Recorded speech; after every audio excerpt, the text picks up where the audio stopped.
What if you could see exactly how your life would end? Not when, not where, but the precise moment and manner of your death reflected back at you with terrifying clarity. In March 2021, Dr. Sarah Mitchell received an emergency call from the Smithsonian that would lead her to an ancient artifact capable of showing people their final moments and the devastating psychological consequences of knowing too much about your own mortality. Dr. Mitchell, the voice on the phone was shaking with barely controlled panic. "We need you here immediately. We have a situation with the new Byzantine acquisition. 3 researchers have already been hospitalized, and we've had to seal off the entire medieval wing. Whatever this thing is, it's driving people to complete psychological breakdown just by looking at it." The artifact in question was a bronze-framed mirror, approximately 3 feet in diameter, discovered in the ruins of a monastery outside Istanbul. Carbon dating placed it at nearly 1,200 years old. But what made it extraordinary wasn't its age, it was what happened when people looked into its surface. Instead of seeing their reflection, they saw themselves dying. Dr. Mitchell, a forensic psychologist specializing in death-related trauma, arrived at the Smithsonian to find the medieval wing in complete lockdown. Security guards refused to enter the room where the mirror was housed, and the 3 researchers who had examined it were under psychiatric care, catatonic with terror after witnessing what they claimed were their own future deaths. "It's not possible," Dr. Richard Hayes, the lead curator, told her with trembling hands. "But I saw it myself before we realized what was happening. I looked into that mirror for maybe 5 seconds, and I saw myself. I saw how I'm going to die. Every detail. The hospital room, the machines failing, my family crying. It was so real, so vivid, that I can't get it out of my head." The first researcher to examine the mirror, Dr. Amanda Cole, had looked into it for less than 10 seconds before collapsing in screaming terror. When she finally regained the ability to speak, she described seeing herself in a car accident that hadn't happened yet, a collision at a specific intersection, at what appeared to be nighttime, with a red truck running a stop sign. The vision was so detailed that she could describe the license plate number, the song playing on the radio, and the exact words she would speak in her final moments.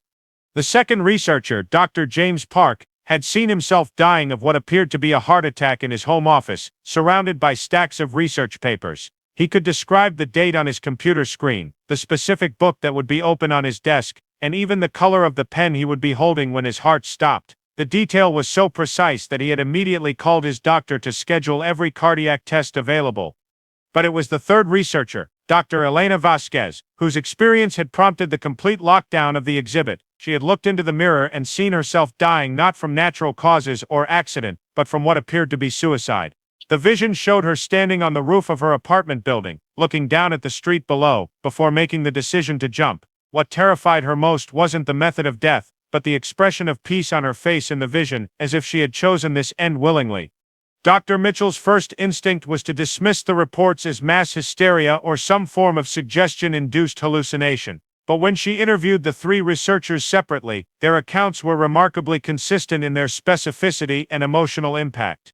These weren't vague premonitions or symbolic imagery. They were detailed, realistic scenes that felt more like memories than visions. "The mirror doesn't show symbolic death or metaphorical endings," Dr. Mitchell wrote in her initial report. "According to the witnesses, it displays what appears to be actual footage of their future deaths, complete with environmental details, temporal markers, and sensory information that goes far beyond normal hallucination patterns." The historical research into the mirror's origin revealed disturbing connections to medieval accounts of a prophetic glass that had been hidden away by Byzantine monks who believed it was too dangerous for human knowledge. Ancient texts described how the mirror had driven several emperors to madness and had been blamed for a series of suicides among those who had gazed into its surface. One particularly chilling account from the 12th century described how Emperor Michael VII had consulted the mirror before a crucial battle, only to see himself being strangled by his own guards. He became so paranoid about the vision that he executed his entire personal guard and replaced them with new soldiers, who then fulfilled the prophecy by strangling him exactly as the mirror had shown, apparently driven to the act by his increasingly erratic and violent behavior. Dr. Mitchell faced an unprecedented ethical dilemma. If the mirror truly showed people their deaths, studying it could provide invaluable insights into precognition, fate, and the nature of time itself. But the psychological damage to the test subjects seemed severe and potentially permanent. Every person who had looked into the mirror became obsessed with their vision, unable to function normally while living under the constant weight of knowing exactly how their life would end. After extensive consultation with ethics boards and psychological experts, Dr. Mitchell designed a controlled study using volunteers who had been fully informed of the potential risks. The first volunteer was Dr. Michael Chen, a terminal cancer patient who felt he had nothing to lose by seeing his death in advance. When Dr. Chen looked into the mirror, he saw himself dying peacefully in a hospital bed, surrounded by his family, approximately 6 months in the future. Instead of being traumatized by the vision, he reported feeling a sense of relief and closure. "I saw that my death will be painless and dignified," he told Dr. Mitchell. "My family was there, and I was able to say goodbye to everyone. It wasn't the terrifying unknown I had feared." But Dr. Chen's positive experience proved to be the exception rather than the rule. The second volunteer, a healthy 35-year-old named Lisa Rodriguez, saw herself dying in what appeared to be a plane crash. The vision was so traumatic that she immediately developed a severe phobia of flying and had to be sedated for several days, while psychologists worked to help her process the experience. The third volunteer, David Kim, saw something that challenged Dr. Mitchell's understanding of how the mirror worked. Instead of seeing his own death, he saw multiple different death scenarios: drowning, car accident, old age, disease, as if the mirror couldn't determine which future was correct. This suggested that the mirror might not be showing fixed fate but rather probability patterns that could change based on choices and circumstances. Dr. Mitchell's research revealed that the mirror's effects varied significantly based on the viewer's psychological state, age, and beliefs about mortality. Older individuals and those already facing terminal illness seemed better able to handle the visions, while younger, healthier people experienced more severe psychological trauma from confronting their mortality in such graphic detail. The most disturbing discovery came when Dr. Mitchell analyzed the timelines of the deaths shown in the mirror. Several of the visions included specific dates that were still in the future, allowing her to test whether the mirror's predictions were accurate. When Dr. Amanda Cole's vision of a car accident was scheduled to occur according to the date she had seen, Dr. Mitchell convinced her to stay home and avoid the intersection where the crash was supposed to happen. On the predicted night, Dr. Cole remained safely in her apartment, while Dr. Mitchell monitored the intersection via traffic cameras. At exactly the time specified in the vision, a red truck ran the stop sign at that intersection, but there was no collision because Dr. Cole wasn't there. This suggested that the mirror showed probable futures that could be changed through knowledge and deliberate action. But the psychological cost of this knowledge proved devastating. Dr. Cole became obsessed with the idea that she had only delayed her death, not prevented it. She developed severe anxiety and depression, convinced that fate would find another way to claim her life. Despite intensive therapy, she was unable to function normally, constantly watching for signs that her death was approaching through different means. The mirror's effect on the research team extended beyond those who looked directly into it. Dr. Mitchell found that even she was becoming obsessed with the artifact, constantly wondering what her own death would look like while simultaneously being terrified to find out. The knowledge that such information was available created a psychological burden that affected everyone involved in the study. As word of the mirror's properties spread through academic and government circles, Dr. Mitchell faced increasing pressure to allow broader access to the artifact. Military intelligence wanted to test whether the mirror could predict the deaths of enemy leaders. Medical researchers hoped it might provide insights into disease progression and treatment outcomes. Philosophers and theologians argued about the implications for free will and predestination. But Dr. Mitchell's growing database of psychological evaluations painted a clear picture. Knowledge of one's own death was fundamentally incompatible with normal human psychological functioning. Even when the visions showed peaceful natural deaths, the subjects became unable to live normally in the present, constantly anticipating and preparing for their predetermined end. The mirror had revealed something profound about human psychology: that uncertainty about death, while frightening, was essential for mental health and normal functioning. The hope that death was still distant, that it might be peaceful, or that medical advances might extend life indefinitely, appeared to be necessary illusions that allowed people to focus on living rather than dying. Dr. Mitchell's research also uncovered evidence that the mirror's visions could become self-fulfilling prophecies. People who saw violent or accidental deaths often became so anxious and distracted that they were more likely to have accidents or make poor decisions that led toward the outcomes they had seen. Those who witnessed their own suicides sometimes developed depression and suicidal ideation that hadn't existed before viewing the mirror. The most chilling case involved Dr. Robert Hayes, the curator who had first examined the mirror. His vision of dying in a hospital with failed machines led him to become so paranoid about medical care that he avoided all doctors and hospitals. When he eventually suffered what appeared to be a minor heart attack, his refusal to seek medical treatment resulted in his death at home, alone and afraid, in a manner that closely resembled his vision, but was likely preventable with proper care. As the psychological casualties mounted, Dr. Mitchell made the difficult decision to recommend that the mirror be sealed away from public access. Her final report concluded that while the artifact appeared to possess genuine precognitive abilities, the knowledge it provided was too psychologically destructive to justify continued study. The mirror that shows how you die, Dr. Mitchell wrote, reveals not just our future deaths, but the fundamental importance of death's mystery to human psychological health. Some knowledge may be too dangerous for the human mind to process, regardless of its scientific value. The mirror was sealed in a specially constructed vault beneath the Smithsonian, accessible only to researchers with specific psychological clearance and compelling justification. But even sealed away, its influence continued to affect those who had looked into its surface. Several subjects reported recurring dreams about their visions, while others developed elaborate rituals and lifestyle changes designed to prevent or delay their predicted deaths. Dr. Mitchell's research had answered the question of whether humans could psychologically handle knowledge of their own deaths, and the answer was a resounding no. The mirror had shown that death's mystery wasn't just an unavoidable aspect of human existence, but a necessary protection that allowed people to live fully in the present rather than being paralyzed by knowledge of their future. In the end, the mirror that showed how you die had taught humanity something profound about the value of uncertainty and the psychological necessity of hope. Sometimes, Dr. Mitchell realized the greatest wisdom lay not in knowing everything that was possible to know, but in understanding what knowledge was too dangerous to possess. The artifact remained in its vault, a testament to human curiosity and a warning about the limits of what the human psyche could endure. For those who had looked into its surface, the mirror had provided the ultimate answer to humanity's oldest question, but that answer had come at the cost of their ability to live peacefully with the uncertainty that made life bearable. The mirror's legacy lived on in Dr. Mitchell's research, which established new ethical guidelines for studies involving knowledge of mortality and death. Her work showed that some mysteries were meant to remain unsolved, not because they couldn't be revealed, but because human beings were not psychologically equipped to handle certain truths about their existence. As Dr. Mitchell reflected on her experience with the death-predicting mirror, she understood that humanity's greatest strength might not be its ability to uncover every secret of the universe, but its wisdom to recognize when some doors should remain closed. The mirror had offered the ultimate knowledge, but at a price too high for the human spirit to pay. The ancient artifact continued to rest in its sealed chamber, holding within its bronze-framed surface the deaths of everyone who might look upon it. But perhaps its greatest revelation was not about death itself, but about the precious nature of life lived without the burden of knowing exactly when and how it would end. In seeking to show people their deaths, the mirror had ultimately taught them the value of embracing life's beautiful uncertainty.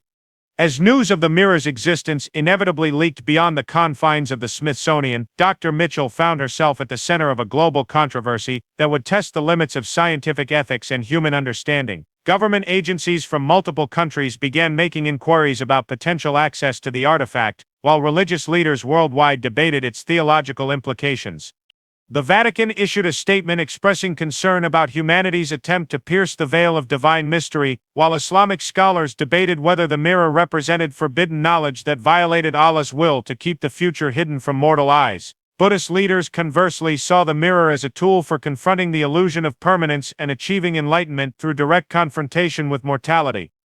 Dr. Mitchell's research team grew as psychologists, neuroscientists, and philosophers joined the study to understand the mechanism behind the mirror's apparent ability to show future events.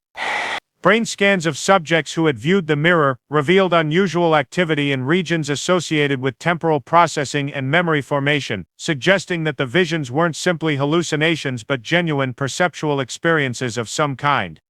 The breakthrough in understanding came when Dr. Ilana Vasquez, the researcher who had seen her own suicide, made an unexpected discovery 6 months after her initial viewing. She had been living under constant psychological care, struggling with the depression and suicidal ideation that seemed to have been triggered by her vision. But during a therapy session, she realized that the date visible in her death vision had already passed. "I saw myself dying on October 15th, she told Dr. Mitchell during an emergency consultation. But October 15th came and went, and I'm still here. The date was clearly visible on my phone in the vision, October 15th, 2021, but that was 3 days ago. This revelation prompted Dr. Mitchell to re-examine all the recorded visions for temporal markers. What she discovered challenged everything they thought they knew about the mirror's predictions. Many of the deaths shown had specific dates associated with them, but when those dates passed without the predicted events occurring, the subjects remained alive and unharmed. Dr. Amanda Cole, who had avoided her predicted car accident, reported that she no longer felt the crushing anxiety about her impending death. It's like the weight has been lifted, She explained, I realize now that what I saw wasn't my inevitable death, it was a possible death that I was able to prevent by making different choices. This discovery transformed Dr. Mitchell's understanding of the mirror from a device that showed fixed fate to one that revealed probability patterns and potential futures. The psychological trauma experienced by the viewers wasn't caused by seeing their inevitable deaths, but by believing those deaths were unavoidable when they were actually changeable outcomes. Dr. Mitchell began working with quantum physicists to develop a theoretical framework for how the mirror might function. Dr. Maria Santos, a specialist in quantum consciousness studies, proposed that the mirror might be accessing what she called probability fields, quantum states where multiple potential futures existed simultaneously until collapsed by observation and choice. The mirror doesn't show what will happen, Dr. Santos explained to the research team. It shows what is most likely to happen based on current trajectory and circumstances. But the act of observing these potential futures changes the probability field itself, allowing for different outcomes to emerge. This interpretation aligned with the experiences of the test subjects. Those who had seen natural deaths from old age or illness often found that their visions remained consistent over multiple viewings, suggesting that such deaths had high probability regardless of minor changes in behavior. But those who had seen accidental or violent deaths found that their visions changed when they altered their routines or made different life choices. Dr. Mitchell designed new experiments to test this probability theory. Volunteers were asked to look into the mirror multiple times over several weeks while making deliberate changes to their daily routines, diet, exercise, and social interactions. The results supported the quantum probability hypothesis. The death visions changed in response to lifestyle modifications, suggesting that the mirror was indeed showing mutable potential futures rather than fixed destiny. The psychological implications of this discovery were profound. Instead of being traumatized by inevitable death, subjects could use the mirror's visions as warnings about dangerous probability paths in their lives. Dr. Michael Chen, the terminal cancer patient, reported that his peaceful death vision had motivated him to strengthen relationships with his family and address unresolved conflicts, ultimately improving his quality of life during his remaining time. But even with this new understanding, the mirror remained psychologically dangerous for many viewers. The human mind, Dr. Mitchell discovered, was not well equipped to process detailed knowledge of potential death scenarios, even when those scenarios were changeable. Many subjects became obsessed with constantly modifying their behavior to avoid the deaths they had seen, leading to anxiety disorders and compulsive behaviors that significantly impacted their quality of life. Dr. Mitchell's research revealed that the optimal approach to using the mirror was limited, controlled exposure combined with extensive psychological preparation and follow-up care. Subjects needed to understand that they were seeing probabilities rather than certainties, and they required ongoing support to process the psychological impact of confronting their mortality in such graphic detail. The mirror's existence raised broader questions about humanity's relationship with death and uncertainty. Dr. Mitchell's follow-up studies showed that people who had never seen the mirror but were simply told about its existence experienced increased anxiety about death and dying. The mere knowledge that such precise information about death was possible seemed to disturb the psychological equilibrium that allowed people to live normally despite mortality's inevitability. Religious and philosophical scholars began incorporating Dr. Mitchell's findings into broader discussions about free will, determinism, and the nature of time. If the mirror truly showed probability fields rather than fixed futures, it suggested that the future was more malleable than previously believed. But it also implied that certain outcomes were more likely than others based on current choices and circumstances. The artifact became a focal point for debates about whether humanity should pursue knowledge that might be psychologically harmful, even if it could provide valuable insights into the nature of existence. Ethicists argued about the responsibilities that came with possessing such technology and whether access to probability-based death predictions could ever be safely provided to the general population. Dr. Mitchell's long-term studies of the mirror's effects revealed that adaptation was possible but required extensive support and psychological training. Subjects who received proper preparation and ongoing counseling were able to integrate their death visions into a healthier understanding of mortality and life planning. Some reported that seeing their potential deaths had motivated them to live more fully and meaningfully, addressing priorities and relationships they had previously neglected. The mirror also proved valuable for certain specialized applications. Terminal patients who chose to view their death predictions often found comfort in seeing peaceful endings or were motivated to pursue treatments that might change their trajectories. Law enforcement agencies began exploring whether the mirror could provide insights into potential violence or criminal activity, though ethical concerns limited such applications. As Dr. Mitchell's research matured, she developed protocols for safely using the mirror that balanced its potential benefits with its psychological risks. The protocols required extensive psychological evaluation, informed consent processes, and mandatory follow-up care for anyone who chose to view their death predictions. Access was limited to individuals with compelling reasons for wanting such knowledge and the psychological resilience to handle it. The mirror's influence extended beyond those who looked into it directly. Dr. Mitchell's published research on death anxiety and mortality salience influenced psychological treatment approaches for people dealing with terminal illness, grief, and existential anxiety. The understanding that death's uncertainty was psychologically protective led to new therapeutic techniques that help people find meaning and peace without requiring specific knowledge about their dying process. International cooperation emerged around the study of the mirror, with researchers from around the world contributing to a growing understanding of consciousness, time perception, and the psychological impact of mortality awareness. The artifact became a catalyst for interdisciplinary research that bridged psychology, physics, philosophy, and theology in unprecedented ways. Dr. Mitchell established the Institute for Mortality Studies, dedicated to continued research into the psychological and philosophical implications of death awareness. The institute became a center for training therapists and counselors who worked with people confronting mortality, whether through terminal illness, dangerous occupations, or existential anxiety. The mirror remained in its secure vault, accessible only under the strictest protocols, but its existence had fundamentally changed humanity's understanding of the relationship between knowledge and psychological well-being. Dr. Mitchell's work had shown that some truths about existence were too psychologically challenging for most people to handle, but that with proper preparation and support, even the most difficult knowledge could be integrated into a meaningful life.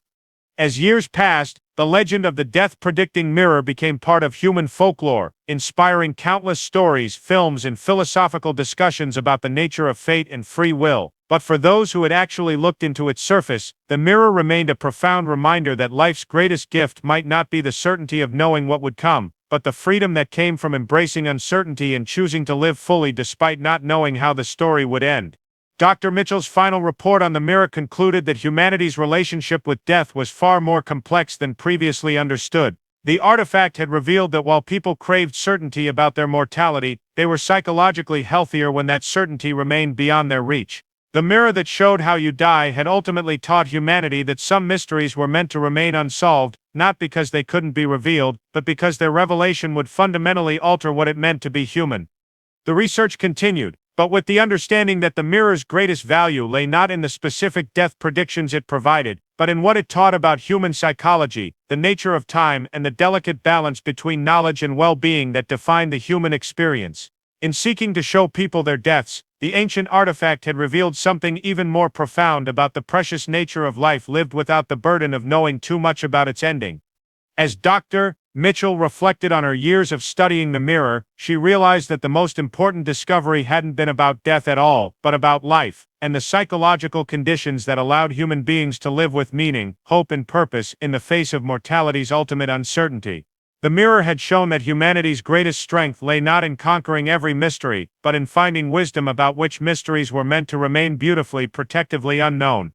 The mirror continued to rest in its vault, holding within its bronze surface the potential deaths of anyone brave or foolish enough to gaze upon it. But perhaps its greatest gift to humanity was the understanding that life's most precious moments existed in the space between birth and death, a space made meaningful not by knowing its boundaries, but by embracing its possibilities with hope, courage, and the faith that some questions were more beautiful when left unanswered.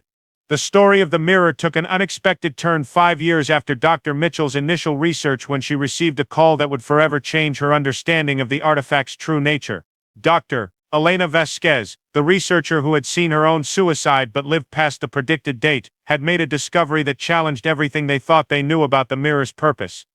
Dr. Mitchell. Elena's voice carried an excitement that had been absent since her traumatic viewing years earlier. I need you to come to my laboratory immediately. I've been studying the historical records more deeply, and I've found something extraordinary about the mirror's true origin. Elena had spent years recovering from her death vision, but instead of trying to forget the experience, she had channeled her trauma into historical research about the artifact. Her investigation had uncovered Byzantine texts that had been overlooked by previous scholars, documents that revealed the mirror hadn't been created to show deaths at all. The mirror was originally called the Glass of Infinite Choices, Elena explained as she showed Dr. Mitchell ancient Greek manuscripts that had been recently translated. It wasn't designed to predict death, it was created to show people the consequences of their choices so they could make better decisions about how to live. The original purpose of the mirror, according to the Byzantine texts, had been therapeutic rather than prophetic. Monks had used it to help people overcome destructive behaviors by showing them the potential outcomes of continuing down harmful paths. The death visions were meant to be warnings that could motivate positive life changes, not inevitable prophecies that would cause despair. Dr. Mitchell realized that modern viewers had been interpreting the mirror's messages incorrectly. Instead of seeing fixed fates, they had been viewing the natural endpoints of their current life trajectories, outcomes that could be changed through different choices and behaviors. The psychological trauma had occurred because people believed they were seeing unavoidable deaths rather than changeable probabilities. This revelation led to a complete restructuring of how the mirror was studied and used. Dr. Mitchell developed new protocols that framed the death visions as probability warnings rather than fate predictions. Subjects were extensively counseled about the mirror's true purpose before viewing and were provided with specific guidance about how to use the information to make positive life changes. The results were remarkable. When people understood that they were seeing consequences they could avoid rather than destinies they couldn't escape, the psychological impact became overwhelmingly positive. Dr. James Park, who had seen himself dying of a heart attack, used his vision as motivation to completely transform his health through diet, exercise, and stress management. His follow-up viewing showed progressively healthier death scenarios as his lifestyle changes took effect. Dr. Amanda Cole, who had seen her car accident, became an advocate for traffic safety and defensive driving education. Her near-miss experience motivated her to develop programs that helped other drivers avoid similar potential accidents. When she looked into the mirror again after 2 years of safety advocacy, her death vision had changed to show her dying peacefully in old age, surrounded by the families of people whose lives had been saved by her safety programs. Even Dr. Elena Vasquez found healing in the mirror's true purpose. Her suicide vision had been a warning about the depression and despair that would result from believing she was trapped by fate. Once she understood that the mirror was showing her a path she could choose not to take, she was able to work through her trauma and develop a profound appreciation for life's possibilities. Dr. Mitchell's research team discovered that the mirror's effects could be dramatically improved by combining the viewing experience with choice-focused counseling and life planning sessions. Instead of leaving people paralyzed by knowledge of potential death, the mirror became a powerful tool for motivating positive change and helping people align their daily choices with their deeper values and long-term goals.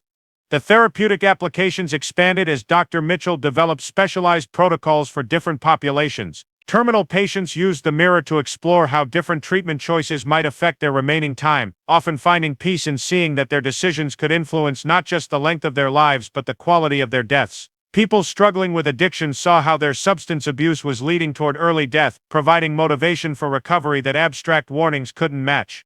The mirror also proved valuable for broader social applications. Environmental scientists used it to show policymakers the long-term consequences of climate change decisions, displaying potential death scenarios related to environmental degradation that motivated more aggressive action on sustainability. Public health officials found that showing people the consequences of poor lifestyle choices was far more effective than traditional education campaigns.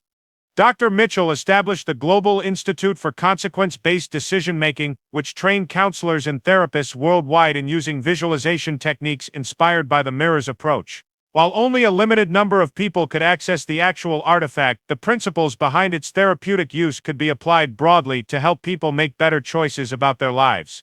The mirror's true legacy became not the ability to predict death, but the power to help people live more intentionally. Dr. Mitchell's longitudinal studies showed that people who had viewed the mirror with proper counseling and support went on to live longer, healthier, and more fulfilling lives than control groups. They made better decisions about relationships, career choices, health behaviors, and personal goals because they had directly witnessed the long-term consequences of their current trajectories.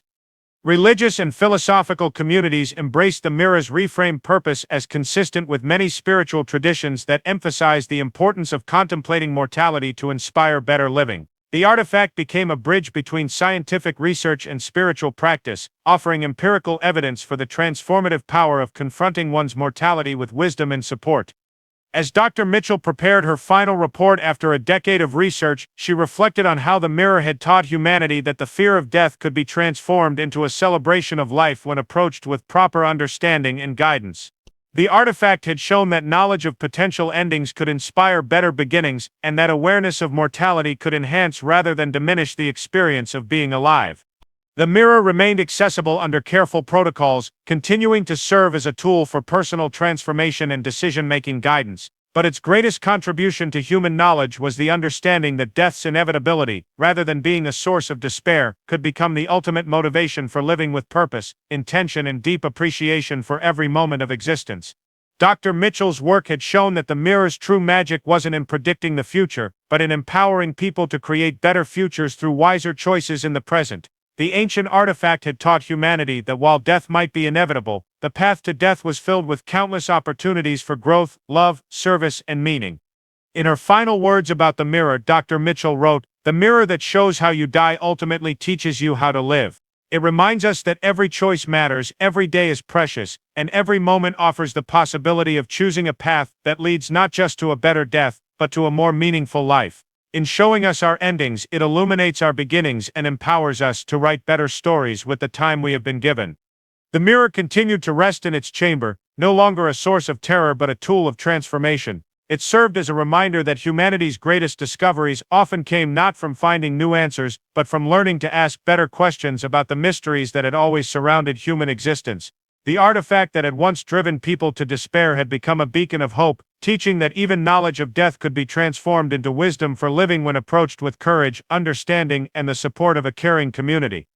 The bronze-framed mirror remained a testament to humanity's capacity for growth and transformation, proving that even the most terrifying truths could become sources of healing and empowerment when viewed through the lens of choice, possibility, and the infinite potential that existed within every human life. In reflecting the end of life, it had ultimately revealed the beautiful, changeable nature of life itself, and the power that every person possessed to shape their story through the daily choices that define not just how they would die, but how they would truly live. The mirror continued to rest in its chamber, no longer a source of terror but a tool of transformation. It served as a reminder that humanity's greatest discoveries often came not from finding new answers, but from learning to ask better questions about the mysteries that had always surrounded human existence.